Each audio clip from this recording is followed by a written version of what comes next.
معزز مکرم سامعین و ناظرین، السلام علیکم ورحمۃ اللہ وبرکاتہ۔ امید ہے آپ تمام خیر و عافیت سے ہوں گے۔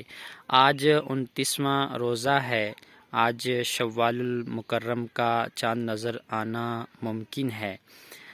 ہمارے یہاں آج جیسا کہ آپ ویڈیو میں دیکھ رہے ہیں کہ مطلع صاف نہیں ہے، تو آپ حضرات اپنی اپنی جگہوں پہ ضرور امید ہے چاند دیکھیں گے، مگر ایک بہت ہی افسوسناک بات ہے کہ ہمارے خطے جموں کشمیر میں کوئی بھی رؤیت ہلال کمیٹی ایسی نہیں ہے کہ پورے جموں کشمیر کا اس پر اتفاق ہو۔ گزشتہ سال بھی بہت زیادہ اختلاف ہوا تھا، ایک روزہ رکھا گیا عید والے دن جموں میں، اور اسی دن عید بھی کی گئی۔ جہاں عید کی گئی وہاں پر پہلے اعلان ہوا کہ کل روزہ ہے، بعد میں کہا گیا کہ نہیں روزہ نہیں بلکہ عید ہے۔ اور پاکستان میں بھی بہت زیادہ اختلاف ہوا۔ آپ نے مفتی منیب الرحمن صاحب کو سنا ہوگا، انہوں نے کہا کہ غلط اعلان کیا گیا، روزے کی جگہ عید کا اعلان کر دیا گیا۔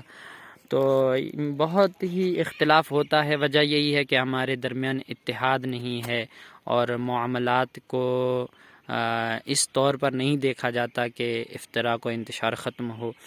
تو امسال پھر کوئی ایسی کمیٹی نہیں بنی ہے جو معتمد ہو۔ رؤیت ہلال کمیٹی میں بھی غیر معتمد لوگ ہیں، لہٰذا ہم اپنے علماء سے ایک اپیل کرنا چاہیں گے کہ سال آئندہ آپ ضرور کوئی لائحہ عمل تیار کریں تاکہ اختلاف نہ ہو۔